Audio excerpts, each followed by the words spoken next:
আমি এখন আছি পাথরঘাটায়। এটা এমন একটা জায়গা, এই জায়গায় 3 ধর্মের মানুষ একসাথে বসবাস করে। হিন্দু, মুসলিম, খ্রিস্টান একসাথে মিলেমিশে এখানে বসবাস করে।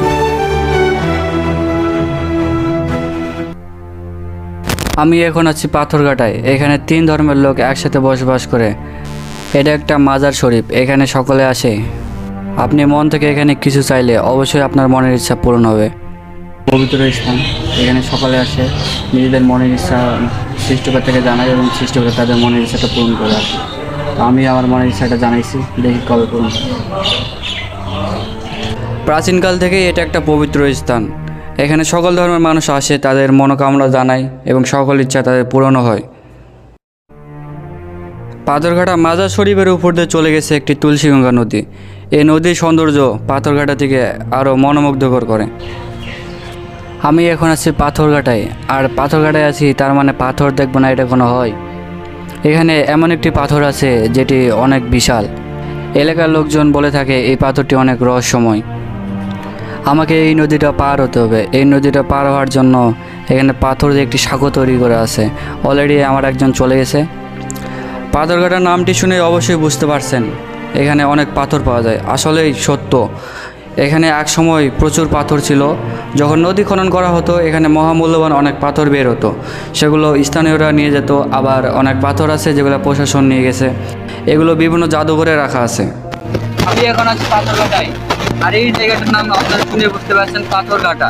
এই যে দেখুন, এখানে একসময় অনেক পাথর পাওয়া যেত, যেগুলো মূল্যবান পাথর ছিল সেগুলো সব জাদুঘরে নিয়ে গেছে, বাকি এগুলো পড়ে আছে। এই একটা বিশাল ওজন, দেখুন আমি একটু আলাদা করে দেখেন। 500টা মানুষ সারা এটা তুলতে পারবে না ভাই। চলুন সামনে যাই। এখন আমরা যাইতেছি একটি পাথর দেখার জন্য। এই পাথর বিশিষ্ট, কিন্তু এই পাথরে একটা মজাদার দিক হলো, আপনি যদি বাম পাশ দিয়ে মাপেন 14 হাত হইবে, এদিক থেকে মাপলে 13 হাত হইবে।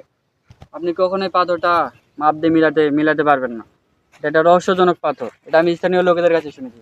আমি সেই রহস্যজনক পাথরটার খুব কাছাকাছি আছি, তো চলুন।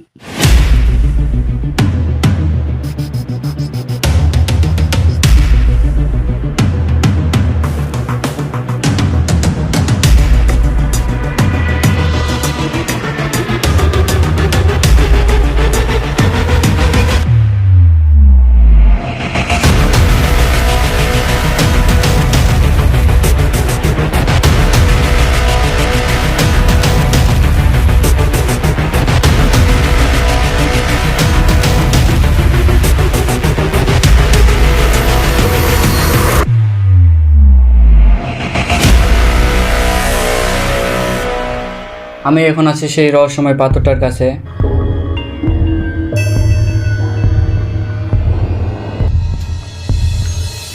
এই লাঠি আর আমার হাত প্রায় সমান সমান, এটা দিয়ে মাপ দেব।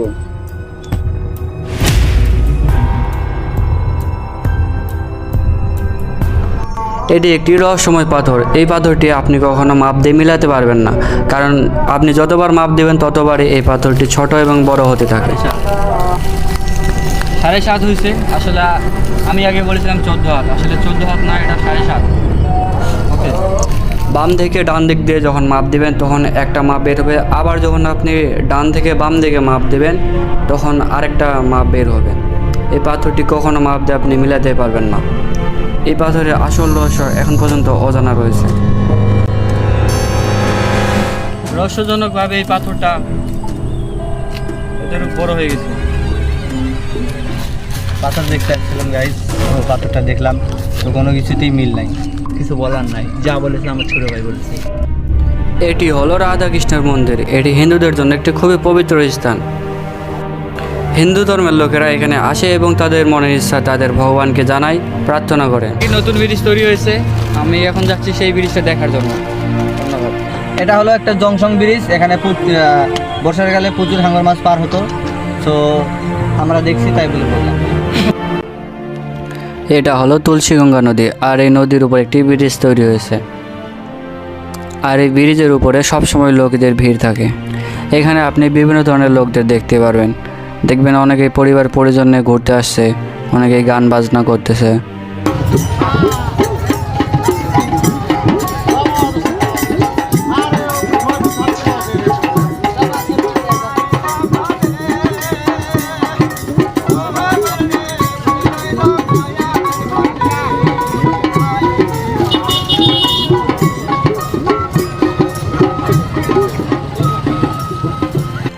পাথরঘাটা এমন একটা জায়গা, এখানে ঘুরতে আসলে সবার মন ভালো হয়ে যায়। এখানে আসে আমার অনেক ভালো লাগছে, পরবর্তীতে আবার আসবো। পাথরঘাটার সৌন্দর্য উপভোগ করতে হলে অবশ্যই আপনাকে এই পাথরঘাটায় আসতে হবে।